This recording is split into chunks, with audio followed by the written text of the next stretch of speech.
اعوذ باللہ من الشیطان الرجیم بسم اللہ الرحمن الرحیم ان الذین آمنوا والذین هادوا والنصارى والصابئین من آمن باللہ والیوم الآخر وعمل صالحا فلهم اجرهم عند ربهم ولا خوف علیہم ولا هم يحزنون۔ بلا شبہ جن لوگوں نے ایمان لایا اور وہ لوگ جو کہ یہودی بنے یا یہودی ہیں والنصارى اور نصارہ والصابئین اور صابئین من آمن باللہ والیوم الآخر جو بھی ایمان لائے ان میں سے اللہ پر اور آخرت کے دن پر وعمل صالحا اور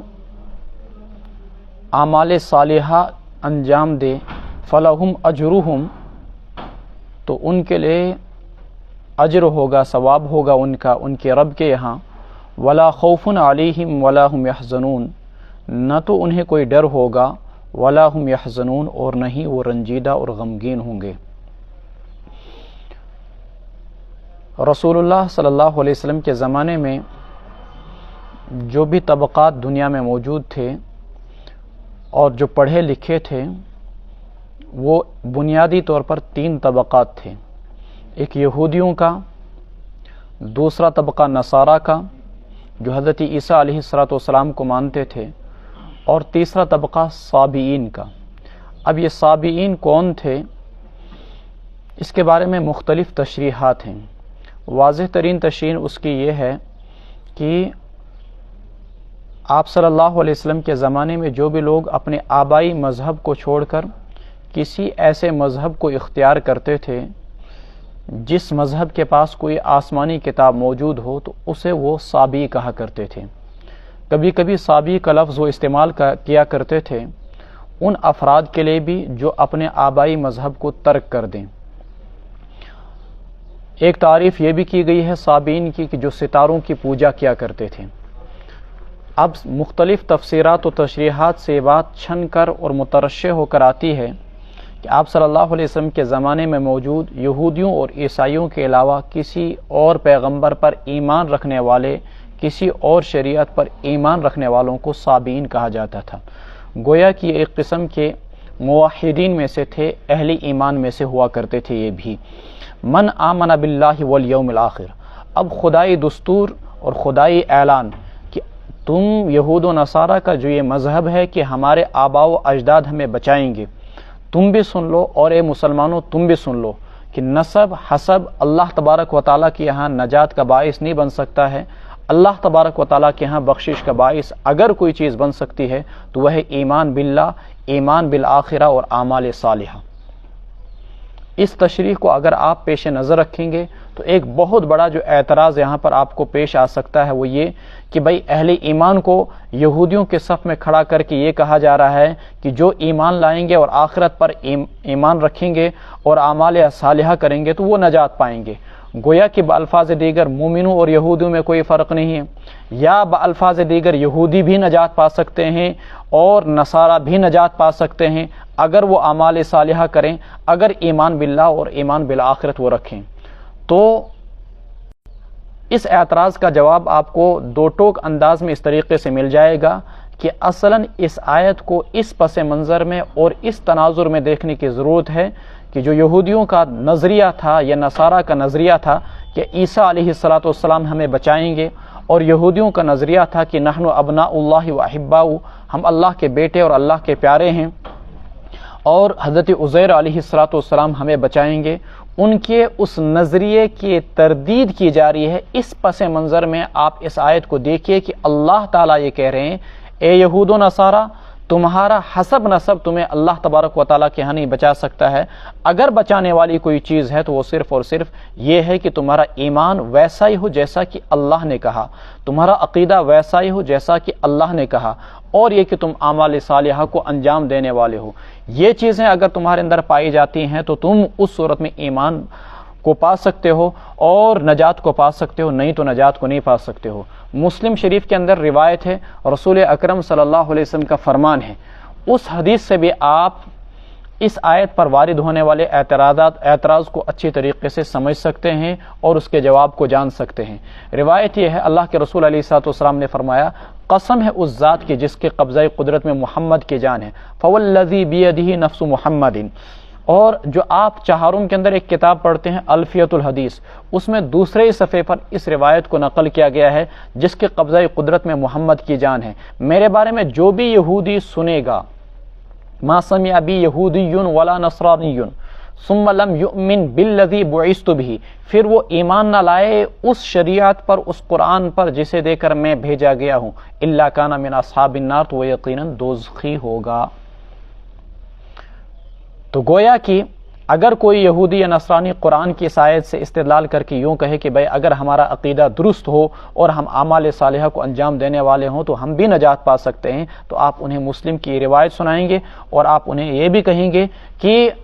جب آفتاب طلوع ہو جاتا ہے تو آفتاب طلوع ہونے کے بعد پھر چراغ کی اور رات دل کے اندر بلب جلنے والے بلب کی ضرورت یا موم بتی کی یا شمع کی ضرورت پھر نہیں رہتی ہے۔ رسول اللہ صلی اللہ علیہ وسلم کی نبوت کا آفتاب طلوع ہو گیا، پچھلی شریعتیں محرف اور پچھلی شریعتیں منسوخ، اب صرف پچھلے انبیاء پر، پچھلی کتابوں پر اجمالی ایمان رکھنا ہے، تفصیلی ایمان صرف اور صرف محمد صلی اللہ علیہ وسلم پر، اور جس شریعت کو مان کر چلنا ہے وہ صرف شریعت محمدی ہے۔ شریعت محمدی کے سوا انسان کسی اور چیز کو مان کر چلے تو کامیابی نہیں ہوگی۔ کل آپ کو میں نے اعمال صالحہ کی تعریف کے تحت 3 چیزیں بتائی تھی۔ عمل صالح کسے کہتے ہیں؟ پہلی چیز یہ بتائی تھی کہ جو انسان عمل اللہ کے حکم سے کرے، گویا کہ اگر آپ کوئی بھی کام کرتے ہیں، مثلا آپ نے کوئی کھانا کھایا، پانی پیا، اور آپ نے اللہ کے حکم سے نہیں کیا تو اس کو آپ عمل صالح نہیں کہہ سکتے ہیں، اور یا آپ راستے میں چلے تو اس کو آپ عمل صالح نہیں کہہ سکتے۔ عمل صالح صرف اسے کہیں گے جو بحکم خدا بندی ہو۔ دوسری شرط یہ لگائی گئی تھی کہ جو موافق سنت ہو، عمل صالح اسے کہیں گے جو سنت کے مطابق ہو۔ اور تیسری شرط یہ لگائی گئی تھی کہ جس عمل سے صرف اور صرف اللہ کی رضا مقصود ہو تو اسے عمل صالح کہہ سکتے ہیں۔ وَعَمِلَ صَالِحًا، ایک یہودی کا عمل، ایک نصرانی کا عمل جب موافق سنت نہیں ہوگا، ایمان اس کا موافق سنت نہیں ہوگا، تو اس صورت میں گویا کہ اس کا ایمان بھی کالعدم اور ناقابل قبول، اور اس کے اعمال بھی ناقابل قبول جب وہ موافق سنت اور رسول اللہ صلی اللہ علیہ وسلم کی رسالت کو نہ مانے۔ فَلَهُمْ أَجْرُهُمْ عِنْدَ رَبِّهِمْ، تو ان کے لیے اجر ہوگا اللہ تبارک و تعالیٰ کے ہاں، ولا خوف علیہم ولا هم يحزنون، نہ تو انہیں کوئی ڈر ہوگا اور نہ ہی وہ رنجیدہ ہوں گے کل قیامت کے دن۔ وَإِذْ أَخَذْنَا مِيثَاقَكُمْ وَرَفَعْنَا فَوْقَكُمُ الطُّورَ، اور جب ہم نے تم سے عہد لیا، وعدہ لیا کہ تم تورات کو مانو گے یا نہیں، تم نے بولا ہم ضرور مانیں گے، لیکن پھر نہیں مانا۔ وَرَفَعْنَا فَوْقَكُمُ الطُّورَ، تم نے ہٹ درمی دکھائی، تم نے ہیلے اور بہانے کیے، اور ہم نے اونچا کیا تم پر طور کو۔ وَرَفَعْنَا فَوْقَكُمُ الطُّورَ خُذُوا مَا آتَيْنَاكُمْ بِقُوَّةٍ، لے لو تم جو کچھ ہم تمہیں دے رہے ہیں مضبوطی کے ساتھ۔ وَاذْكُرُوا مَا فِيهِ لَعَلَّكُمْ تَتَّقُونَ، اور جو بھی مضمون اس کے اندر موجود ہے تم اسے یاد کر لو تاکہ تم پرہیزگار بن سکو۔ لَعَلَّكُمْ تَتَّقُونَ، اس کو یاد کر لو جو کچھ بھی اس کے اندر ہے تاکہ تم پرہیزگار بن سکو۔ کل آپ کے سامنے مضمون آیا تھا کہ جب یہ 70 آدمی کوہ طور سے واپس آئے جنہوں نے یہ بتایا تھا کہ لن نؤمن لک حتی نر اللہ جہرا، ہم تب تک ایمان نہیں لائیں گے جب تک کہ اللہ کو آنکھوں سے نہ دیکھ لیں۔ پھر کیا ہوا؟ وہاں سے واپس آئے، یوں بولا قوم کو کہ اللہ نے کہا جتنی پہ مرضی ہو سکے عمل کر لینا، جو نہ ہو سکے عمل کرنے کی کوئی ضرورت نہیں۔ پھر انہوں نے ہٹ درمی دکھائی تو اللہ نے کوہ طور کو اٹھا کر باضابطہ ان کے سروں پر اونچا کیا۔ بعض حضرات نے یوں ترجمہ کر دیا کہ نہیں، اللہ نے صرف پہاڑ کو ہلایا، حالانکہ قرآن پہاڑ کے ہلانے کو نہیں کہہ رہا ہے، قرآن کہہ رہا رفعنا، ہم نے اونچا کیا، اور فوق تمہارے اوپر۔ اس لیے ایسی تشریحات کرنا مستشرقین کے اعتراضات سے مرعوب ہو کر یا ظاہری مشاہدات سے مرعوب ہو کر جو کہ قرآن کے ظاہر کے خلاف ہو، یہ سراسر قرآن پر ظلم ہے۔ قرآن کا دوسرا لفظ دیکھ لیجئے، وَإِذْ نَطَقْنَا الْجَبَلَ فَوْقَهُمْ كَأَنَّهُ ظُلَّةٌ، قرآن کہہ رہا ہم نے پہاڑ کو اکھاڑا اور تمہارے اوپر کیا جیسا کہ وہ سائبان ہو، اور پھر بھی اس کی تشریح یہ کرنا کہ پہاڑ کو ہلایا محض اس وجہ سے کہ کوئی اعتراض کرے کہ بھائی پہاڑ کو اٹھانا کیسے ممکن ہے۔ آپ کے لیے ممکن نہیں ہے تو اللہ تبارک و تعالیٰ کے لیے تو ناممکن نہیں ہے نا، اللہ کے لیے تو ممکن ہے۔ تو آپ اللہ کو اپنی ذات پر قیاس کر کے قرآن کی بیجا تعویلات کریں، یہ مزاج شریعت کے موافق نہیں ہے۔ خذوا ما آتیناکم بقوۃ واذکروا ما فیہ لعلکم تتقون، پھر اس وقت انہوں نے کہا بس یہ اللہ ہم مانیں گے، آج کی بار ہم کو چھوڑ لے، اس پہاڑ کو ہٹا دے، ہم مان لیں گے۔ لیکن دیکھیے کہ سرکشی کی کیا انتہا، اللہ کی آواز کو بھی سنا، بے ہوش ہو کر مر بھی گئے، اللہ نے نئی زندگی بھی دی، پہاڑ کو اٹھا کر ان کے سر پر بھی رکھا، ثم تولیتم من بعد ذلک، پھر بھی تم نے اس کے بعد روگردانی اختیار کی اور پھر گئے تم لوگ، یعنی احکام شریعت پر عمل نہیں کیا۔ فلولا فضل اللہ علیکم ورحمتہ لکنتم من الخاسرین، پس اگر تم پر اللہ کا فضل اور اس کی رحمت نہ ہوتی، لکنتم من الخاسرین، تو تم ہو جاتے تباہ و برباد ہونے والوں میں سے، یعنی اللہ نے اپنے فضل و رحمت سے تم کو معاف کر دیا، نہیں تو تمہارے اعمال ایسے تھے کہ تم کو بخشا نہ جاتا۔ وَلَقَدْ عَلِمْتُمُ الَّذِينَ اعْتَدَوْا مِنْكُمْ فِي السَّبْتِ فَقُلْنَا لَهُمْ كُونُوا قِرَدَةً خَاسِئِينَ، اور تمہیں معلوم ہے، تم واقف ہو ان لوگوں سے جنہوں نے سنیچر کے بارے میں زیادتی کی۔ فَقُلْنَا لَهُمْ كُونُوا قِرَدَةً، ہم نے ان سے کہا کہ تم ہو جاؤ بندر، بن جاؤ بندر، خاسئین، ذلیل و رسوا ہو کر۔ فَجَعَلْنَاهَا نَكَالًا لِمَا، چنانچہ ہم نے اسے عبرت قرار دیا، سزا بنایا اس واقعے کو ان لوگوں کے لیے جو ان سے پہلے تھے، جو ان کے سامنے تھے، اور ان لوگوں کے لیے جو ان کے بعد آنے والے تھے، اور نصیحت بنایا ان لوگوں کے لیے جو اللہ تبارک و تعالیٰ سے ڈرنے والے تھے۔ داؤد علیہ السلام کا زمانہ تھا، ایلیا نامی ایک جگہ تھی، یہ سمندر کے کنارے غالباً جہاں پر آج اسرائیل کی بندرگاہ موجود ہے، وہیں پر ایلیا نامی جگہ پر یہ بستی آباد تھی۔ ان کو انتہائی سختی کے ساتھ منع کیا گیا تھا کہ تم سنیچر کے دن کسی بھی طریقے سے شکار نہیں کرو گے، انتہائی سختی کے ساتھ ان کو منع کیا گیا تھا۔ لیکن یعنی یوں مان لیجئے جس طریقے سے امت محمدیہ کے اندر قتل یا امت محمدیہ کے اندر زنا اور شراب پینا بہت بڑا گناہ ہے، اسی طریقے سے ان کے ہاں سنیچر کے دن کسی بھی قسم کا شکار کرنا یہ منع تھا، لیکن انہوں نے مانا نہیں، اور حتیٰ کہ سنیچر کے دن شکار کرنے کی وجہ سے اس امت کے اندر اس زمانے کے اندر قتل کی سزا تھی۔ اگر کوئی سنیچر کے دن شکار کرتے ہوئے پکڑا گیا تو اس کو قتل کر دیا جاتا، اتنے سخت ترین احکام تھے، لیکن انہوں نے پھر بھی کچھ نہ کچھ طریقے نکالے۔ مختلف تفاسیر میں مختلف طریقے ان کے بتلائے گئے ہیں۔ ایک طریقہ یہ بتلایا گیا ہے کہ یہ سمندر کے کنارے تالاب کاٹ دیا کرتے تھے، سنیچر کے دن کثرت کے ساتھ مچھلیاں آتی۔ وَيَوْمَ لَا يَسْبِتُونَ، قرآن کریم کے 9ویں سپارے میں ہے کہ جس دن سنیچر ہوتا تو اس دن مچھلیاں آتی، اور جس دن سنیچر نہ ہوتا اس دن مچھلیاں نہیں آتی۔ تو یہ کیا کرتے ہیں کہ سمندر کے کنارے تھوڑے چھوٹے تالاب آتے اور مچھلیوں کو اس میں روک لیتے، اور پھر اگلے دن جا کر ان کو شکار کرتے اتوار کو۔ کبھی ایسا کرتے کہ مچھلی کی دم کو پیچھے سے باضابطہ طور پر رسی باندھ کر اس کو سمندر میں چھوڑے رکھتے، اور پھر اتوار کے دن اس کو پکڑتے۔ اس قسم کے طریقے کیا کرتے تھے۔ اللہ رب العزت نے ان کی ان ساری سرکشیوں کی وجہ سے اور ان کے ہیلے اور بہانوں کی وجہ سے باضابطہ طور پر ان پر لعنت برسائی، اور اللہ تبارک و تعالیٰ نے ان کو بندر بنا دیا۔ معلوم ہوا شریعت کے اندر کوئی ایسا ہیلہ اختیار کرنا جس سے شریعت کے کسی حکم کو ختم کر دیا جائے اور عمل نہ کیا جائے اور اس سے فرار اختیار کیا جائے، ناجائز ہی نہیں، گناہ ہی نہیں، بلکہ اس عمل کے اگر نہ کیا جائے اتنا بڑا گناہ نہیں ہوگا جتنا گناہ کی ہیلہ اختیار کرنے کی وجہ سے ہوگا۔ مشہور مثال، 11 مہینے ہو گئے آپ پر زکوٰۃ فرض ہے اور آپ صاحب نصاب میں، مثال آپ کے پاس 10 تولہ سونا ہے، یا آپ کے پاس 60 تولہ چاندی ہے، یا آپ کے پاس 40,000 50,000 سے زائد رقم موجود ہے۔ 11 مہینے کے بعد آپ اٹھا کر وہ رقم اپنے بھائی کو، باپ کو یا بیوی کو بطور ہدیے کے دیتے ہیں، اور 2 مہینے کے بعد واپس لیتے ہیں، اور پھر آپ کہتے ہیں چونکہ حولان حول ہوا ہی نہیں، سال گزرا ہی نہیں، جب سال گزرا نہیں تو لہٰذا مجھ پر زکوٰۃ بھی فرض نہیں ہوئی۔ اس قسم کے ہیلے اختیار کرنا جس سے کہ کسی فرض پر عمل کرنے سے انسان رک جائے، عذر گناہ بدتر از گناہ کے تحت یہ اس سے بھی بڑا گناہ ہوگا۔ اگر انسان زکوٰۃ نہ دیتا اتنا گناہ نہیں ہوتا جتنا گناہ انسان اس پر ہوگا۔ لیکن اس سے ان ہیلوں پر جو باضابطہ شریعت نے آپ کو سکھلائے ہیں، اور جو کسی کام سے رکنے کے لیے نہیں بلکہ سہولت کے لیے بنائے گئے ہیں، ان پر عمل کرنے سے کسی بھی قسم کا کوئی حرج نہیں ہوگا۔ خود رسول اکرم صلی اللہ علیہ وسلم سے ایک صحابی نے سوال کیا، یا رسول اللہ صلی اللہ علیہ وسلم، ہم ایسا کرتے ہیں کہ ہم رطب کھجور دیتے ہیں، تر کھجور دیتے ہیں، تر کھجور خریدتے ہیں 1 کلو اور ادھر سے دیتے ہیں 2 کلو، ایک سا دیتے ہیں ہم تر کھجور، اور اس کے عوض لیتے ہیں 2 سا تمر خشک کھجور۔ یا یوں کہہ لیجئے صحابی نے کہا، یا رسول اللہ میں نے یہ عمدہ کھجوریں خریدی ہیں 1 سا 2 سا کے عوض، 2 سا خشک کھجوریں دے کر، تو اللہ کے رسول صلی اللہ علیہ وسلم نے فرمایا ایسا نہ کرو، بلکہ کیا کرو، جو تمہاری 2 سا 2 کلو خشک کھجوریں ہیں، مثال 2 سا تقریباً 6.5 کلو بیٹھتا ہے، تو اللہ کے رسول علیہ السلام نے فرمایا یہ جو 2 سا کھجوریں ہیں تمہارے پاس خشک، یہ انہیں اس کو درہم میں بیچ دو،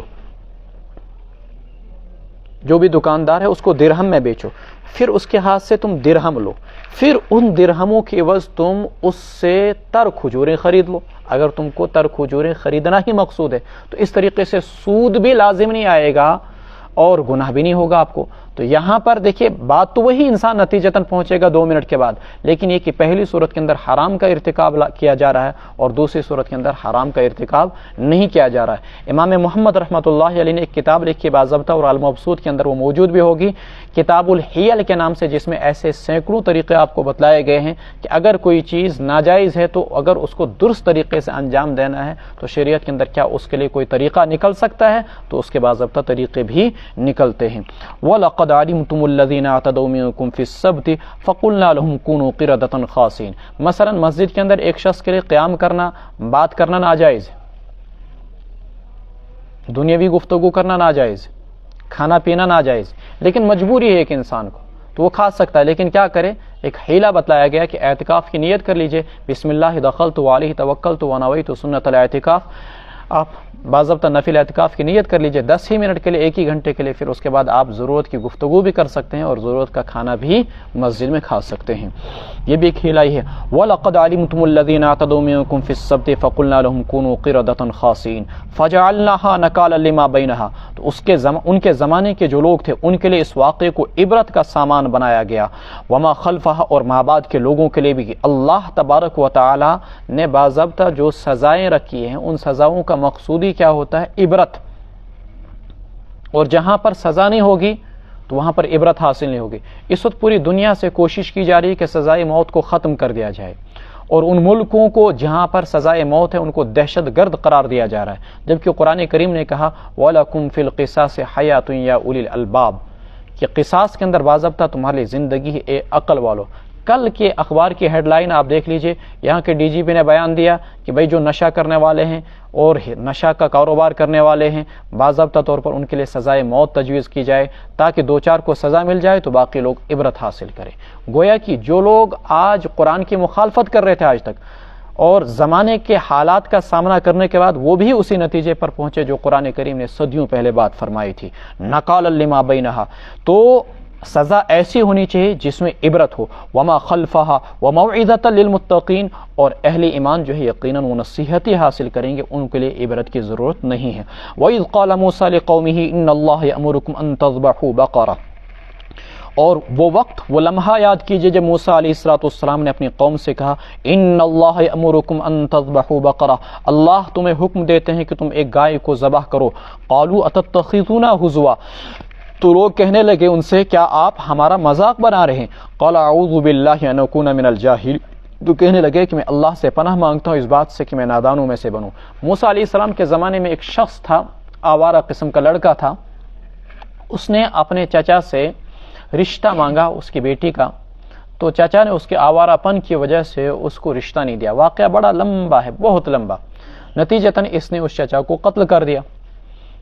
اور اس انداز میں قتل کر دیا کہ چچا کو بلایا رات کو کسی پریشانی کے عالم میں کہ مجھے آپ کی بڑی ضرورت ہے اور مجھے کاروبار کرنا ہے اور آپ کے اچھے تعلقات ہیں اور فلاں قبیلے کے ساتھ آپ کی مجھے سفارش کی ضرورت ہے، آپ میرے ساتھ چلیے اور تاکہ آپ وہاں پر میری سفارش کریں۔ چنانچہ ان کو لے جا کر ایک ایسے قبیلے کے دروازے پر قتل کر دیا اور ان کے سر پر تہمت لگا دی جو بظاہر بڑے نیک تھے۔ اب بنو اسرائیل میں جب صبح وہاں پر لاش پائی گئی تو اس قبیلے پر قتل کا الزام لگ گیا جہاں پر لاش پائی گئی۔ اب بنو اسرائیل پریشان، قاتل کو تلاش کرنا ہے تو کیسے کریں؟ موسیٰ علیہ السلام سے کہا، موسیٰ علیہ السلام نے اللہ تعالیٰ سے دعا کی، اللہ نے حکم دیا کہ ایسا کیجئے ایک گائے کو ذبح کرو، اور گائے کو ذبح کرنے کے بعد اس گائے کے گوشت کے ایک ٹکڑے کو لے کر اس مردے کے جسم کے ساتھ ٹچ اور مس کرو، مردہ زندہ ہو کر اپنے قاتل کا نام بتلا دے گا۔ لیکن انہوں نے ہیلے بہانے شروع کر دیے کہ وہ گائے کیسی ہونی چاہیے، چونکہ خود یہ لڑکا نہیں چاہتا تھا کہ کسی طریقے سے قاتل معلوم ہو جائے، جبکہ وہی قاتل تھا اور مدعی بھی وہی تھا، رو بھی وہی رہا تھا کہ میرے چچا کا قاتل کون ہے، کیونکہ چچا کی تو کوئی نرینہ اولاد تھی نہیں، رو بھی وہی رہا تھا، دعویٰ بھی وہی کر رہا تھا کہ میرے چچا کا قاتل کون ہے۔ اب وہ چاہتا بھی نہیں تھا کہ قاتل معلوم ہو جائے، تو اس نے ہیلے اور بہانے شروع کر دیا پورے قبیلے کو اپنے ساتھ ملا کر۔ کیا پہلا کہ وہ گائے کیسی ہونی چاہیے، بوڑھی ہو یا جوان ہو؟ حضرت موسیٰ علیہ السلام نے اللہ تعالیٰ سے دعا کی، اللہ تعالیٰ نے کہا وہ جوان ہونی چاہیے۔ پھر اس پر نہ رکے تو کہا اچھا یہ بتائیے کہ اس کا رنگ کیسا ہونا چاہیے؟ اصل وہ قتل کرنا ہی نہیں، وہ مارنا ہی نہیں چاہتے تھے گائے کو، اللہ نے بتایا کہ زرد ہونی چاہیے۔ پھر دعا کی اللہ تعالیٰ سے، اچھا یہ جو گائے ہوتی ہے، یا بیل کا ترجمہ بعض مفسرین نے کیا، زیادہ بہتر وہی ہے، تو یہ جو بیل ہونا چاہیے یہ کیسا ہونا چاہیے؟ یہ ہل جوتنے والا ہونا چاہیے، یہ ہل جوتنے والا نہیں ہونا چاہیے، کیسا ہونا چاہیے؟ انہوں نے کہا وہ ہل جوتنے والا نہیں ہونا چاہیے۔ تب جا کر ان کی زبان سے کہیں انشاءاللہ نکلا، اور فائنلی انہوں نے اس گائے کو ذبح کیا۔ جب اس گائے کو ذبح کیا تو ذبح کرنے کے بعد اس گائے کے گوشت کے ٹکڑے کو مردے کے جسم کے ساتھ مس کیا گیا، ٹچ کیا گیا، تو مردے نے زندہ ہو کر اپنے قاتل کا نام بتایا۔ اس واقعے کو قرآن کریم نے یہاں پر بتایا۔ اس سے کیا سامان اور سامان درس ملتا ہے ہم کو، اس سے کیا سبق ہمیں حاصل ہوتا ہے؟ سبق کے اور اس واقعے کے آخر میں دیکھ لیجئے، وَإِذْ قَالَ مُوسَىٰ، وہ لمحہ یاد کیجئے جب موسیٰ علیہ السلام نے اپنی قوم سے کہا إِنَّ اللَّهَ يَأْمُرُكُمْ أَن تَذْبَحُوا بَقَرَةً، اللہ تبارک و تعالیٰ تمہیں حکم دیتے ہیں کہ تم گائے کو ذبح کرو۔ دیکھیں یہاں پر مجموعی طور پر سورہ بقرہ میں کل یہاں بنی اسرائیل اذکروا نعمتی التی انعمت علیکم سے لے کر آخر تک تقریباً 40 بنو اسرائیل کی بیماریوں کو بیان کیا گیا ہے۔ امت مسلمہ کو یہ 40 ان کی بیماریاں، ان کی خرابیاں اور ان کی اللہ رب العزت کی شان میں حکم عدولیاں بیان کی جائیں گی، اور امت مسلمہ کو یہ سبق دیا جا رہا ہے کہ تم ان کے نقش قدم پر نہ چلنا۔ اوپر کا جو واقعہ ابھی سنا آپ نے، اس میں سے ہمیں یہ سبق ملتا ہے کہ جب بھی اللہ تبارک و تعالیٰ کی جانب سے کوئی حکم ملے تو اس کو بلا چون و چرا مان لینا چاہیے، اور اس میں کسی بھی قسم کی ہیلے اور بہانے نہیں نکالنے چاہیے۔ وَإِذْ قَالَ مُوسَىٰ إِنَّ اللَّهَ يَأْمُرُكُمْ أَن تَذْبَحُوا بَقَرَةً قَالُوا أَتَتَّخِذُونَا هُزُوًا قَالَ أَعُوذُ بِاللَّهِ أَنْ أَكُونَ مِنَ الْجَاهِلِينَ قَالُوا، یہود بنو اسرائیل نے کہا ادعو لنا، آپ ہمارے لیے دعا کیجئے، ربک، اپنے رب سے، یبین لنا، وہ بیان کرے ہمارے سامنے، ما ہی، وہ کیسی ہو، یعنی جوان ہو یا بوڑھی، اس کی صفات کیسی ہوں۔ قال انہ یقول، تو موسیٰ علیہ السلام نے کہا اللہ فرماتے ہیں انہا بقرۃ لا فارض ولا بکر، وہ گائے ایسی ہو، لا فارض، اس کی جمع فوارض آتی ہے، نہ تو بہت بوڑھی ہو، ولا بکر، اور نہ باچھی ہو بالکل چھوٹی، عوان بین ذالک، اس کے بیچ بیچ کی ہو، درمیان کی ہو، ففعلوا ما تؤمرون، سو کر گزرو جس چیز کا تمہیں حکم دیا جا رہا ہے، اب بال کی کھال نہ نکالو۔ قالوا ادع لنا ربک یبین لنا ما لونها، کہنے لگے یہودی ادعو لنا، آپ ہمارے لیے دعا کیجئے اپنے رب سے کہ اللہ بیان کرے ہمارے سامنے، ما لونها، اس کا رنگ کیسا ہو۔ قال انہ یقول، اللہ تبارک و تعالیٰ نے فرمایا انہ یقول، اللہ فرماتے ہیں انہا بقرۃ صفراء، وہ گائے ایسی ہو جو زرد ہو، فاقع لونها، گہری زرد ہو، تسر الناظرین، جو دیکھنے والوں کو خوش کر دے۔ قالوا ادع لنا ربک یبین لنا ما ہی، وہ کہنے لگے کہ آپ اپنے رب سے ہمارے لیے دعا کیجئے کہ اللہ بیان کرے ہمیں ما ہی، اس کی صفات کیا ہوں گی۔ ان البقرہ تشابہ علینا، یہ گائے ہم پر مشتبہ ہو گئی ہے، وَإِنَّا إِن شَاءَ اللَّهُ لَمُهْتَدُونَ، اور یقیناً ہم اگر اللہ نے چاہا تو لمہتدون، اس کو پا لیں گے۔ قال انہ یقول، موسیٰ علیہ السلام نے کہا اللہ تعالیٰ فرماتے ہیں انہا بقرۃ لا ذلول تثیر الارض، وہ گائے ایسی ہو لا ذلول، کام کرنے والی نہ ہو، تثیر الارض، کی وہ زمین کو جوتتی ہو، ولا تسقی الحرث، اور نہیں وہ کھیتی کو سیراب کرتی ہو، مسلمۃ لا شیۃ فیہا، اس زمانے میں بعض ضابطہ بیلوں کو کنویں کے گرد گھما کر کنویں سے پانی نکالا جاتا تھا ڈول کے ذریعے سے، اور پھر کھیتوں کو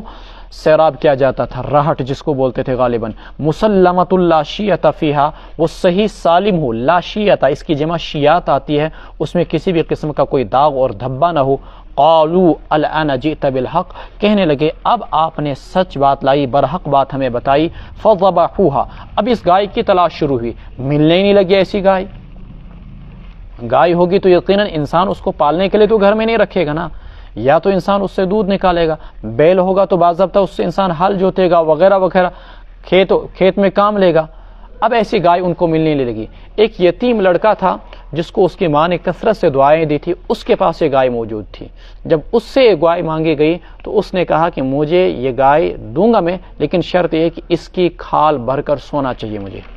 چنانچہ اس کو منہ مانگی قیمت دی گئی، اس سے اس غریب کا گھر بھی آباد ہو گیا، جس کو کہ ماں کی دعائیں تھیں، ماں کی دعاؤں کی وجہ سے اس کو اس کی کھال بھر کر سونا مل گیا۔ اللہ رب العزت ماں کی دعاؤں کو رائے گاہ نہیں کرتے ہیں، اور اس کو منہ مانگی قیمت مل گئی۔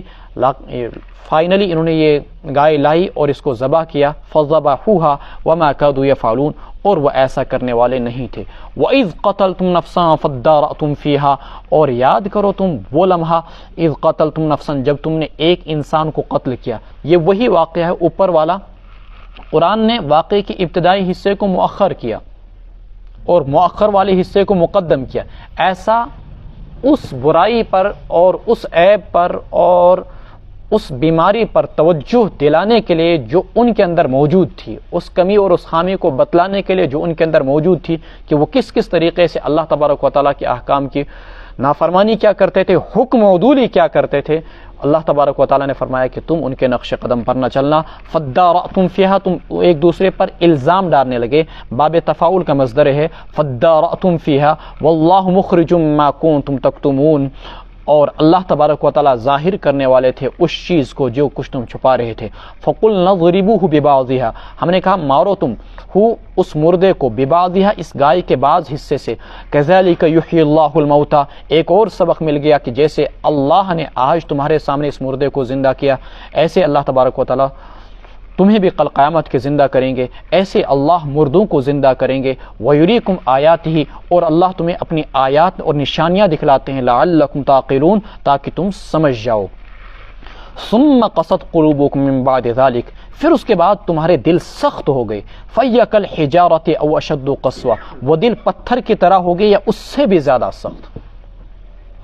وَإِنَّ مِنَ الْحِجَارَةِ، یعنی یہودیوں کو کہا جا رہا تمہارے دل اتنے سخت ہو گئے اس کے بعد جیسے کہ پتھر سخت ہو جاتا ہے، بلکہ اس سے بھی زیادہ سخت۔ یعنی انسان جب گناہ کرتا ہے، رسول اللہ صلی اللہ علیہ وسلم کا فرمان ہے، کلا، قرآن کی بھی آیت ہے، کلا بل ران علی قلوبہم ما کانوا یکسبون، جب انسان ایک گناہ کرتا ہے تو دل پر ایک سیاہ داغ لگ جاتا ہے، پھر دوسرا گناہ، دوسرے داغ، آخر ایک زمانہ آتا ہے کہ دل پورا سیاہ اور تاریک ہو جاتا ہے، جہاں پر انسان کو نیکی کی کوئی بھی بات پھر مؤثر نہیں ہوتی ہے۔ قرآن کریم اسی چیز کو کہہ رہا ہے، ثم قصد قلوبکم، نافرمانیاں کر کر کر کے تمہارے دل اتنے سخت ہو گئے، فَيَّ كَالْحِجَارَةِ، کہ وہ پتھر کی طرح ہو گئے، او اشد قسوہ، یا اس سے بھی زیادہ سخت۔ وَإِنَّ مِنَ الْحِجَارَةِ، پتھروں میں سے بھی کچھ ایسے ہیں، لَمَا يَتَفَجَّرُ مِنْهُ الْأَنْهَارُ، جن سے کہ نہریں اور دریا پھوٹ پڑتے ہیں، وَإِنَّ مِنْهَا لَمَا يَشَّقَّقُ، اور ان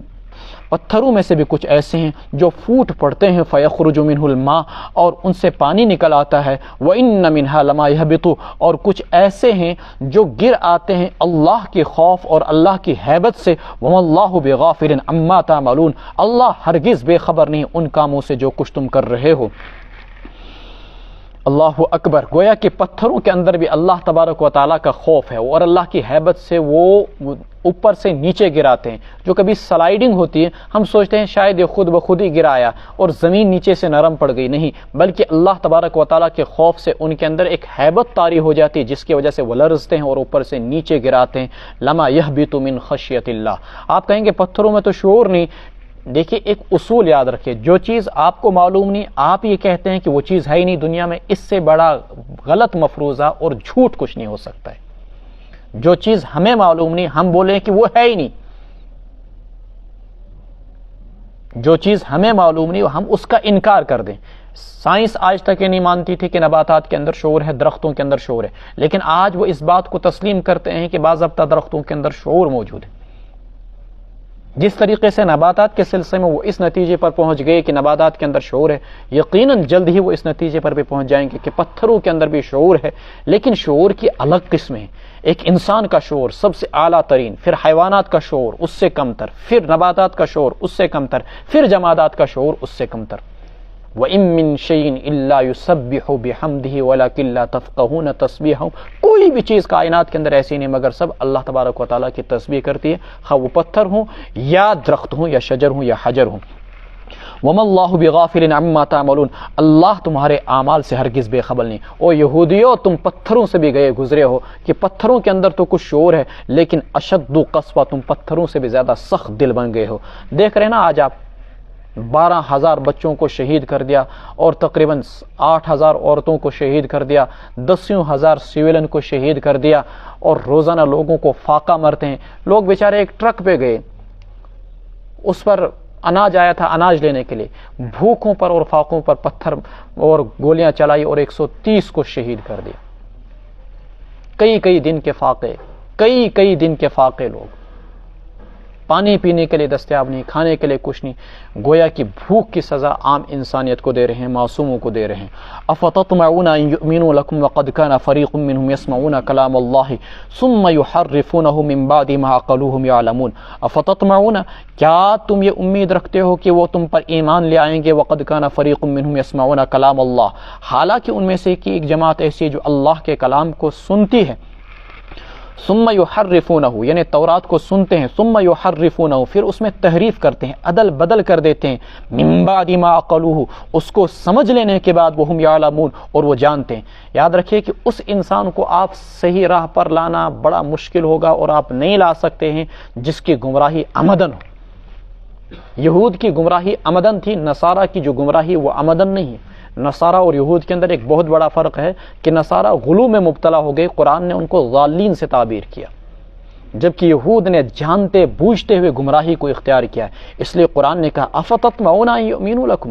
آپ یہ سمجھتے ہیں کہ وہ ایمان لائیں گے؟ نہیں، یہ ایمان لا ہی نہیں سکتے ہیں، چونکہ انہوں نے اللہ کے کلام کو جان بوجھ کر اس کے اندر تحریفیں کی اور اللہ کے کلام کا انکار کیا۔ وَإِذَا لَقُوا الَّذِينَ آمَنُوا قَالُوا آمَنَّا، ان میں سے کچھ یہودی جو ہیں منافق بھی بن گئے تھے، تو جب وہ اہل ایمان سے آ ملتے ہیں قالوا آمنا، تو کہتے ہیں ہم ایمان لے آئے۔ وَإِذَا خَلَا بَعْضُهُمْ إِلَى بَعْضٍ، اور جب وہ خلوت اور تنہائی اختیار کرتے ہیں ان میں سے بعض کے پاس، قالوا اتحدثونہم، تو یوں کہتے ہیں کیا تم بیان کرتے ہو ان مسلمانوں سے وہ چیزیں بما فتح اللہ علیکم، جو اللہ نے تم پر منکشف کر دی ہیں، لیحاجوکم بہ عند ربکم، تاکہ یہ مسلمان حجت میں تم پر کل قیامت کے دن تمہارے رب کے پاس غالب آ جائیں گے، غالب آ جائیں۔ افلا تعقلون، کیا تم سمجھتے نہیں ہو اتنی بات؟ ان یہودیوں میں سے کچھ لوگ ایسے تھے جو معاشرے میں، کچھ لوگ ایسے ہوتے ہیں، کچھ تو ایسے سخت قسم کے ہوتے ہیں اور کچھ نرم قسم کے لوگ ہوتے ہیں۔ تو یہودیوں میں سے کچھ کمزور قسم کے لوگ جب مسلمانوں میں سے بڑے لوگوں سے ملتے ہیں، مثلا ابوبکر، عمر، عثمان و علی وغیرہ کے پاس، تو ان کے سے مرعوب ہو کر ان کے سامنے یہ بات کہتے ہیں کہ واقعتاً، بظاہر تو منافق تھے، واقعتاً یہ پیغمبر حضرت محمد رسول اللہ صلی اللہ علیہ وسلم نبی برحق ہیں، اور ہماری تورات کے اندر ان کے لیے باضابطہ پیشن گوئیاں موجود ہیں۔ تو ان کے اس راز کو ظاہر کرنے پر ان کو ان کے سرداروں کی طرف سے، جیسے کعب ابن اشرف، عبداللہ ابن ابی وغیرہ، ان کی جانب سے باضابطہ ان کو پھٹکار ملتی، خصوصاً کعب ابن اشرف وغیرہ ابن ابی حقیق وغیرہ اور کعب ابن اسد وغیرہ، ان کی طرف سے ان کو پھٹکار ملتی کہ تم نے یہ باتیں ان کو بتلائی کیوں؟ یہ تو تم خود اپنے خلاف ان کو دلائل فراہم کر رہے ہو کہ کل قیامت کے دن یہ تم کو پکڑیں گے۔ بما فتح اللہ علیکم لیحاجوکم بہ عند ربکم، خدایا ہم نے ان تک پیغام پہنچا دیا تھا اور انہوں نے اقرار و اعتراف بھی کیا تھا کہ نبی آخر الزمان، نبی برحق ہیں، لیکن انہوں نے نہیں مانا ہٹ درمی کی وجہ سے۔ تو ایسی باتیں تم انہیں کیوں بیان کرتے ہو؟ بما فتح اللہ علیکم، جو اللہ نے تم پر تورات میں منکشف کر دی تھی، لیحاجوکم بہ، نتیجہ یہ نکلے گا لام برائے عاقبت، لام برائے عاقبت لے لیجئے آپ،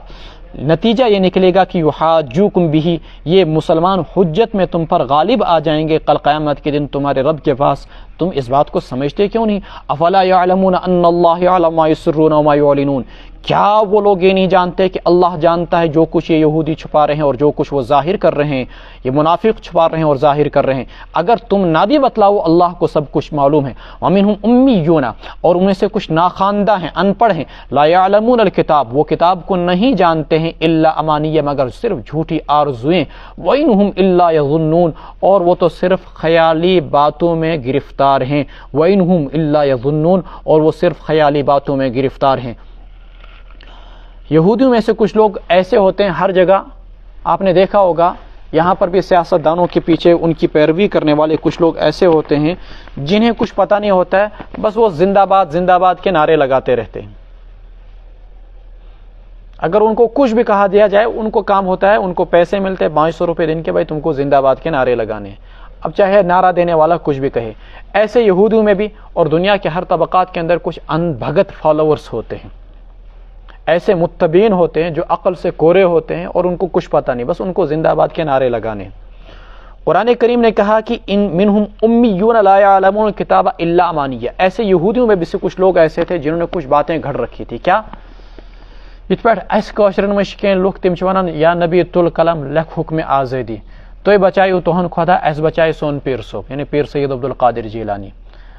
اعاذم باللہ ایسا بھی میں نے کچھ لوگوں سے سنا کہتے ہوئے کہ اس نے خدا سن ضرورت کیا، اس نبی سن ضرورت کیا، اس کے سون پیر صوب کافی۔ اور کچھ لوگ ایسے بولتے ہیں اس کے سون نبی صوب کافی، خدا صوب کیا ہے کہ اس بچائے، اس بچائے پانے پیغمبر۔ ایسا میں نے خود اپنے کانوں سے کچھ جاہل لوگوں سے سنا۔ یہودیوں سے میں اندر یہ باتیں تھیں، اور یہودی بھی کیا کہا کرتے تھے؟ یہودی یوں کہا کرتے تھے کہ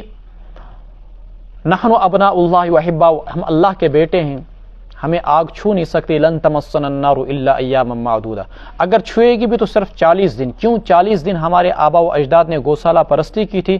بچڑے کی پوجا کی تھی، لہٰذا اسی سزا میں ہم کو بھی 40 دن جہنم کے اندر ڈالا جائے گا۔ اگر ڈالے گئے تو پھر اس کے بعد ہم چھوٹ کر دنیا میں آ جائیں گے۔ اللہ تبارک و تعالیٰ نے کہا یہ ساری کی ساری باتیں تمہاری جھوٹی آرزویں ہیں، امانیہ وَإِنْهُمْ إِلَّا يَظُنُّونَ، اور تم خیالی باتوں کے اندر گرفتار ہو جن کی کسی بھی قسم کی کوئی بنیاد نہیں ہے۔ فَوَيْلٌ لِّلَّذِينَ يَكْتُبُونَ الْكِتَابَ بِأَيْدِيهِمْ، سو ہلاکت و بربادی ہے ان لوگوں کے لیے جو کتاب کو لکھتے ہیں اپنے ہاتھوں سے، یعنی تورات کو اپنے ہاتھوں سے لکھتے، ثم یقولون، تحریف کر کے، ثم یقولون ھذا من عند اللہ، پھر کہتے یہ اللہ کی جانب سے ہے، لیشتروا، تاکہ وصول کریں وہ اس کے عوض میں ثمنا قلیلا، معمولی قیمت، فویل لہم مما کتبت ایدیہم، سو باعث تباہی ہے ان کے لیے جو کچھ ان کے ہاتھوں نے لکھا، اور باعث تباہی ہے ان کے لیے جو کچھ انہوں نے وصول کیا، جو کچھ انہوں نے کمایا، فویل لہم مما یکسبون۔ تو اس امت کے اندر بھی ایسے لوگ پیدا ہوں گے جو من مانی شریعت امت کے سامنے پیش کریں گے، من مانا دین امت کے سامنے پیش کریں گے، چونکہ وہ ان کے پیٹ کا مسئلہ ہوگا، وہ ان کے اقتدار اور کرسی کا مسئلہ ہوگا، وہ نہیں چاہیں گے کہ ان کی کرسی ان سے چھن جائے، وہ نہیں چاہیں گے کہ ان کے فالوورز اور ان کے متبعین اور ان کے ووٹرز ان سے کٹ جائیں، تو وہ امت کے سامنے، لوگوں کے سامنے ایسی جھوٹی شریعت پیش کریں گے۔ آج کل جتنے بھی آپ فتنے دیکھیں گے، خواہ وہ غامدیت کا فتنہ ہو، وہ مرزائیت کا فتنہ ہو، وہ شکیلیت کا فتنہ ہو، وہ سب انہی قدموں پر چلنے والے ہیں، چونکہ ان کے پیٹ کا مسئلہ ہے اور ان کے سینکڑوں فالوورز ہیں، ہزاروں لاکھوں فالوورز ہیں۔ اگر وہ مذہب برحق پر آ جائیں تو ان کو کوئی مانے گا نہیں، لہٰذا وہ امت کے سامنے ایسی جھوٹی باتیں بیان کرتے ہیں جو مزاج شریعت سے ہٹ کر، جو قرآن و سنت کے خلاف ہیں۔ لیشتروا بہ ثمنا قلیلا فویل لہم مما کتبت ایدیہم، سو باعث تباہی ہے جو کچھ ان کے ہاتھوں نے لکھا، وویل لہم، اور باعث تباہی ہے جو کچھ انہوں نے کمایا۔ وَقَالُوا لَن تَمَسَّنَا النَّارُ إِلَّا أَيَّامًا مَّعْدُودَةً، یوں کہتے ہیں کہ ہمیں ہرگز آگ نہیں چھوئے گی مگر گنتی کی چند دن۔ قُلْ أَتَّخَذْتُمْ عِندَ اللَّهِ عَهْدًا، اصلی عبارت ہے أَتَّخَذْتُمْ، ایک حمزہ کو حذف کر دیا گیا، کیا تم نے اللہ سے کوئی وعدہ لے رکھا ہے کہ اللہ تم کو جہنم میں نہیں ڈالیں گے؟ فَلَن يُخْلِفَ اللَّهُ عَهْدَهُ، اللہ ہرگز اپنے وعدے کے خلاف نہیں کریں گے۔ أَمْ تَقُولُونَ عَلَى اللَّهِ مَا لَا تَعْلَمُونَ، یہ اللہ کے بارے میں تم وہ چیزیں کہتے ہو جو تم جانتے نہیں ہو۔ بَلَا مَن كَسَبَ سَيِّئَةً وَأَحَاطَتْ بِهِ خطیئتہ، کیوں نہیں جو بھی شخص گناہ کرے گا، وہ احاطت بھی خطیئتہ، اور اس کے گناہ اس کو گھیر لیں گے، وہی لوگ ہوں گے دوزخی، فاولئک اصحاب النار هم فیہا خالدون، وہ اس میں ہمیشہ ہمیشہ رہیں گے۔ گناہوں کے گھیرنے کا مطلب یہ ہے کہ ان کے ہاں نہ عقیدہ درست ہو اور نہ ہی اعمال صالحہ کا نام و نشان باقی رہے، تبھی تو وہاں پر صرف گناہ ہی گناہ ان کا گھیرا کر لیں گے، تو وہ دوزخ میں جائیں گے۔ والذین آمنوا وعملوا الصالحات، جن لوگوں نے ایمان لایا اور اعمال صالحہ کے، وہی ہیں جنتی لوگ، ہم فیہا خالدون، وہ اس میں ہمیشہ ہمیشہ رہیں گے۔ ان دو صفحات سے اب ہمیں کیا سامان عبرت ملتا ہے اور کیا سبق ملتا ہے؟ پہلا سبق پچھلے صفحے سے جو واقعہ آپ نے پڑھا، یہ کہ اللہ تبارک و تعالیٰ کے احکام کو من و عن بلا چون و چرا تسلیم کیا جائے، اور جب اللہ کوئی حکم دے تو ہیلے اور بہانے نہ ڈھونڈے، جی ونچم یڈ دود، ونچم کل دود، ونچس نہ صبح سسار کے ساتھ فلاں فلاں فلاں فلاں فلاں فلاں چیز کی وجہ سے میں شریعت کو اپنا نہیں سکتا۔ فرمایا کہ بنو اسرائیل کی طرح تم ایسا نہیں کرنا۔ نمبر 2، شریعت کو چھپانا نہیں، اتحدثونہم بما فتح اللہ علیکم لیحاجوکم بہ عند ربکم، اللہ تبارک و تعالیٰ کی جانب سے بیان کردہ احکام کو امت کے سامنے دو ٹوک بیان کرنا، خواہ وہ تمہارے مزاج کے موافق ہو یا تمہارے مزاج کے خلاف ہو۔ ایک شخص ہے امامت کراتا ہے، لیکن چونکہ اس نے بینک سے لون لے رکھا ہے، 10 کروڑ روپیہ، 1 لاکھ روپیہ، 10 لاکھ روپیہ، تو وہ سوچتا ہے کہ اگر میں ممبر سے لوگوں کو سود کا بیان کروں تو لوگ پتہ نہیں کیا کہیں گے۔ تم اس وجہ سے لوگوں کو دین حق بتلانا بند کر دو کہ تمہارا خود اس پر عمل نہیں ہے، تمہیں یہ حق نہیں بنتا ہے۔ نمبر 2، ان لوگوں کے نقش قدم پر چل کر انہوں نے لوگوں کے سامنے منمانی شریعت اور منمانے مسائل بیان کیے، قرآن کی منمانی تشریحات بیان کی۔ نہ تم قرآن کی منمانی تشریحات بیان کرو گے، نہ منمانی شریعت بیان کرو گے، اور نہ ہی دین کے اندر، شریعت کے اندر کسی بھی قسم کی تحریف کرو گے۔ ایک بہت بڑی تحریف ہمارے یہاں معاشرے کے اندر، جب کسی سے کوئی دین کا مسئلہ پوچھا جاتا ہے، خواہ وہ عامی شخص ہو جس کو قرآن سنت کی ہوا بھی نہ لگی ہو اور جس نے فقہ کی کوئی کتاب بھی نہ دیکھی ہو، وہ بھی کہتا ہے میرا خیال ہے کہ یہاں پر مسئلہ ایسا ہونا چاہیے، میون دل چیت پیٹ وانا۔ گویا کہ تم نے خود اپنے آپ ہی کو داعی بنا دیا، اپنے آپ ہی کو شارع بنا دیا، اپنے آپ ہی کو قرآن بنا دیا، اپنے آپ ہی کو سنت بنا دیا، اپنے آپ ہی کو مفتی بنا دیا۔ میون دل شو ونان یہ کوئی چیز نہیں، اللہ کیا شو ونان یہ مسئلہ ہے، رسول کیا کہتے ہیں یہ مسئلہ ہے، شریعت کے اندر مسئلہ کیا ہے یہ چیز ہے، یہ میرا دل کیا کہتا، میرا دل یہ تو دین کے اندر تحریف ہے،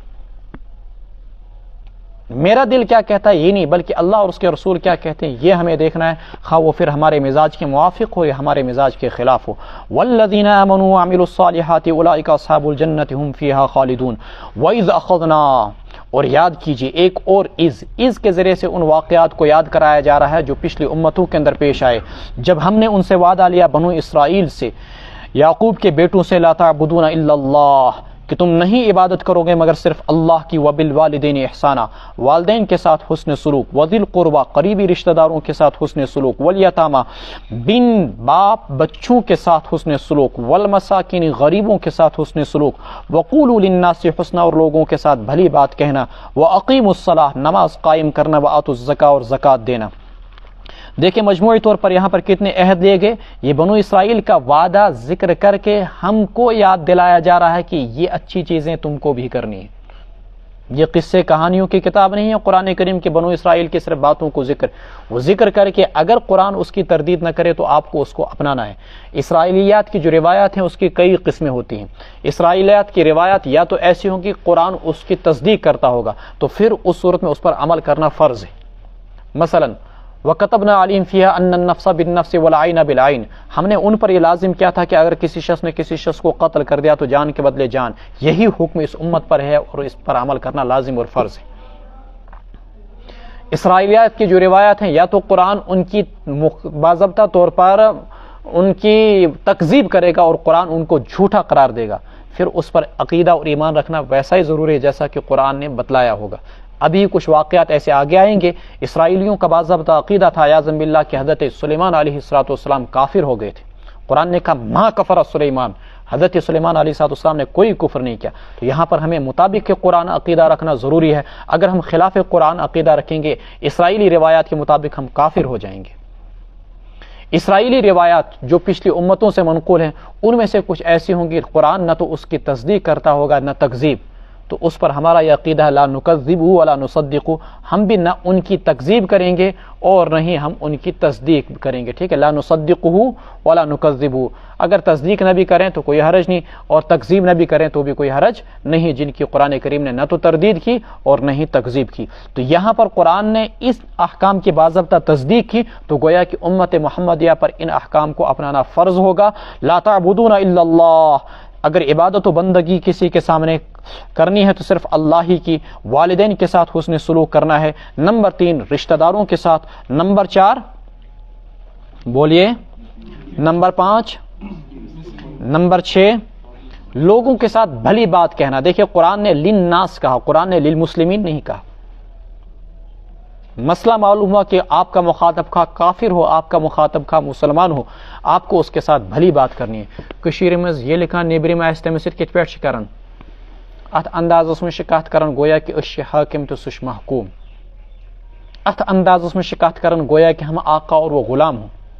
یہ کشمیر کے اندر ایک رواج ہے کہ یہاں جب باہر کے لوگوں سے گفتگو کی جاتی ہے، چاہے اسے پیچھے اور بہار ہو کیسے یو پی میں، ات اندازس میں گویا کہ ہم حاکم ہوں، ہم آقا ہوں اور وہ غلام ہو اور وہ محکوم ہو۔ یہ تکبر کی علامت ہے، گویا کہ ہم اپنے آپ کو برتر سمجھتے ہیں، اعلیٰ اور افضل سمجھتے ہیں، حالانکہ قرآن کی تعلیم ہے قولوا للناس حسنا، لوگوں کے ساتھ بھلی بات، خواہ مخاطب کافر کیوں نہ ہو، اجنبی پردیسی کیوں نہ ہو، تو اگر کوئی انسان کسی کے ساتھ ایسے انداز میں گفتگو کرتا ہے کہ لہجہ متکبرانہ ہے، گویا کہ وہ انسان گھٹیا ہے، کمتر ہے۔ ہمارا کسی کے ساتھ گفتگو کرتے ہوئے لہجہ متکبرانہ نہیں ہونا چاہیے۔ طالب علم کے ساتھ گفتگو کی جائے تو انتہائی ادب و اخلاق کے ساتھ گفتگو کی جائے، چھوٹے بچے کے ساتھ گفتگو کی جائے تو انتہائی ادب و اخلاق سے گفتگو کی جائے، مرید سے گفتگو کی جائے تو انتہائی ادب و اخلاق سے گفتگو کی جائے۔ آپ کو کسی کو بلانا ہے تو دو نہج ہو سکتے ہیں بلانے کے۔ کوئی چھوٹا بچہ ہے، اس کو بلائیں گے آپ، او لڑکے ادھر آ جا، انتہائی بد تہذیب لہجہ، اور پیار والا لہجہ انتہائی مہذب، بیٹا ادھر آنا، یہ پیار والا لہجہ ہے۔ تو اہل ایمان کے اندر لہجہ اور گفتگو قولوا للناس حسنا انتہائی محبت آمیز ہونا چاہیے۔ وَأَقِیمُوا الصَّلَاةَ، اور نماز قائم کیجیے۔ حکم نمبر 7، وَآتُوا الزَّکَاةَ، اور زکوٰۃ دیجیے۔ اب یہ ضروری نہیں کہ ان کی نمازیں بھی ہماری طرح ہو، یہ ضروری نہیں کہ ان کی زکوٰۃ بھی ہماری طرح ہو۔ ممکن ہے کہ ان کی زکوٰۃ، جیسا کہ کچھ کتابوں میں آتا ہے کہ 25% تھی ان کو زکوٰۃ، ہمیں 2.5% ہے۔ اللہ نے کتنا احسان کیا۔ ہماری نمازوں کے اندر باضابطہ رکوع اور سجدہ، اور کچھ کتابوں میں آتا ہے کہ ان کے یہاں یہ انداز نہیں تھا جیسے ہماری یہاں ہوتی ہے، باضابطہ صفیں، اور ان امتوں کے اندر صفیں نہیں ہوا کرتے تھے، رکوع اور سجدے نہیں ہوا کرتے تھے۔ کسی کے یہاں رکوع ہے تو سجدہ نہیں، کسی کے یہاں سجدہ ہے تو رکوع نہیں، یہ چیزیں ان لوگوں کے اندر نہیں ہوا کرتی تھی۔ وَأَقِیمُوا الصَّلَاةَ، تو مطلقاً عبادت و بندگی، یعنی مالی عبادت بھی تھی ان کے اندر، اور بدنی عبادت بھی ادا کرو، مالی عبادت بھی ادا کرو۔ ثُمَّ تَوَلَّیْتُمْ، پھر تم نے روگردانی اختیار کی، یعنی نہ نمازوں کو ادا کیا، نہ زکوٰۃ دی، اور نہ ہی تم نے اوپر والے احکام پر عمل کیا، مگر تھوڑے سے لوگ، وَأَنْتُمْ مُعْرِضُونَ، اور تم روگردانی اختیار کرتے ہو۔ بنو اسرائیل نے ان احکام پر عمل نہیں کیا تو اللہ تبارک و تعالیٰ نے کہا تَوَلَّیْتُمْ وَأَنْتُمْ مُعْرِضُونَ، اچھا نہیں کیا، غلط کرتے ہو، تم اعراض اور بے رخی برتتے ہو۔ امت مسلمہ اگر نماز چھوڑ دے، زکوٰۃ چھوڑ دے، تو کیا ہمارے یہاں کوئی نجات کا پروانہ لکھا ہوا ہے اللہ تعالیٰ کی جانب سے کہ ہم مردود نہ قرار دیے جائیں؟ اللہ رب العزت ہمیں ان چیزوں پر عمل کی توفیق عطا فرمائے۔ وَإِذْ أَخَذْنَا مِيثَاقَكُمْ لَا تَسْفِكُونَ دِمَاءَكُمْ وَلَا تُخْرِجُونَ أَنفُسَكُم مِّن دِيَارِكُمْ ثُمَّ أَقْرَرْتُمْ وَأَنْتُمْ تَشْهَدُونَ۔ بنو اسرائیل سے اللہ تبارک و تعالیٰ نے 3 وعدے لیے تھے۔ نمبر 1، یہ وعدہ لیا گیا تھا کہ تم آپس میں ایک یہودی دوسرے یہودی کو قتل نہیں کرے گا، یاد تھے جو کوشش یتمز 3 چیز، ایک یہودی دوسرے یہودی کو قتل نہیں کرے گا۔ نمبر 2، ایک یہودی دوسرے یہودی کو جلا وطن نہیں کرے گا۔ نمبر 3، اگر ایک یہودی گرفتار ہو جائے تو تم پر لازم یہ ہے کہ تم فدیہ دے کر اس کو چھڑاؤ۔ کوئی چیز آئے، ایک یہودی دوسرے یہودی کو قتل نہیں کرے گا، ایک یہودی دوسرے یہودی کو جلا وطن نہیں کرے گا، یعنی ایک قبیلہ دوسرے قبیلے کو جلا وطن نہیں کرے گا، ایک قبیلہ دوسرے قبیلے کے ساتھ جنگ نہیں کرے گا یہودی آپس میں، اور یہ کہ اگر یہودیوں میں سے کچھ لوگ گرفتار ہو جائیں تمہارے دشمنوں کے ہاتھوں تو تم فدیہ دے کر ان کو چھڑا لو گے۔ یہودیوں نے کیا کیا؟ باضابطہ طور پر بنو قریظہ نے اوس کے ساتھ مدینہ منورہ کے اندر حلیفانہ معاہدہ کیا، دوستی کا معاہدہ کیا۔ بنو قریظہ نے اوس کے ساتھ، اور خزرج نے بنو نذیر کے ساتھ حلیفانہ معاہدہ کیا۔ اب اوس اور خزرج کے آپس میں جنگ ہو گئی۔ جب اوس اور خزرج کے آپس میں جنگ ہوگی تو حلیفانہ معاہدہ کے تحت بنو قریظہ نے اوس کا ساتھ دیا اور بنو نذیر نے خزرج کا ساتھ دیا۔ تو گویا کہ بلا واسطہ نہیں صحیح تو بالواسطہ ہی بنو قریظہ اور بنو نذیر آپس میں ٹکرا گئے۔ حالانکہ جنگ تھی اوس و خزرج کی، لیکن اوس کا ساتھ دیا بنو قریظہ نے، خزرج کا ساتھ دیا بنو نذیر نے۔ تو جب یہ دونوں قبائل آپس میں لڑ بھڑ گئے تو دوستی کی وجہ سے باضابطہ طور پر بنو نذیر کو خزرج کا ساتھ دینا پڑا جنگ کے اندر، اور بنو قریظہ کو اوس کا ساتھ دینا پڑا۔ تو یہ بالواسطہ انداز میں گویا کہ بنو قریظہ اور بنو نذیر آپس میں بھڑ گئے اور ان کے آپس میں خون ریز جنگ ہو گئی، اور باضابطہ طور پر یہ ایک دوسرے کو جلا وطن بھی کرنے لگے، ایک دوسرے کو قتل بھی کرنے لگے۔ بنو نذیر بنو قریظہ کو قتل کرنے لگے اور ایک دوسرے کو جلا وطن بھی کرنے لگے۔ لیکن اگر کبھی کوئی بنو قریظہ کا آدمی دشمنوں کے ہاتھوں میں گرفتار ہو جاتا تو پھر یہی بنو نذیر آتے اور باضابطہ طور پر اس کو فدیہ دے کر چھڑا لیتے۔ اللہ رب العزت نے ان کے اس طرز عمل پر یہاں تنقید فرمایا کہ تم سے 3 وعدے لیے گئے تھے، تم آپس میں ایک دوسرے کو قتل نہیں کرو گے، تم آپس میں ایک دوسرے کو جلا وطن نہیں کرو گے، تم ایک دوسرے کو فدیہ دے کر چھڑاؤ گے، تم نے بعض احکام پر تو عمل کیا اور بعض احکام پر عمل نہیں کیا، گویا کہ جو چیزیں تمہارے مزاج کے موافق تھیں اس پر عمل کیا تم نے، اور جو چیزیں تمہارے مزاج کے موافق نہیں تھی اس پر تم نے عمل نہیں کیا۔ یہ کیا تمہارا طرز اور رویہ ہے، یہ کیا انداز ہے تمہارا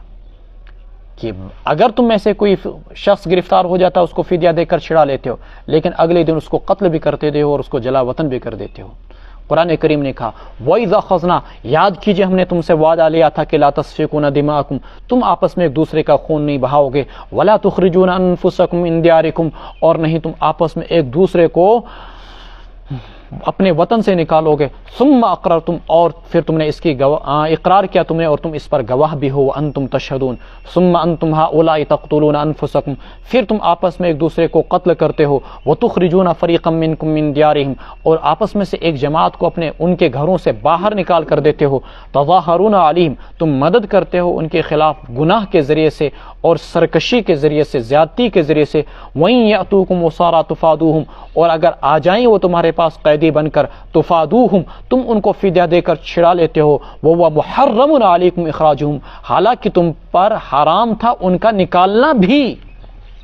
کہ بعض احکام پر عمل کرتے ہو بعض پر نہیں۔ افتؤمنون ببعض الکتاب وتکفرون ببعض، کیا تم بعض کتاب پر ایمان رکھتے ہو اور بعض کا انکار کرتے ہو؟ فما جزاء من يفعل ذلك منکم، سو تمہاری کیا سزا ہو سکتی اس شخص کی جو تم میں سے ایسا کرے گا، سوائے اس کے کہ دنیاوی زندگی کے اندر رسوائی ہوگی، ویوم القیامت یردون الی اشد العذاب، اور قیامت کے دن ان کو واپس کر دیا جائے گا سخت ترین عذاب کی طرف، وما اللہ بغافل عما تعملون، اور اللہ ہرگز بے خبر نہیں اس چیز سے جو کچھ تم کر رہے ہو۔ امت مسلمہ کے لیے سبق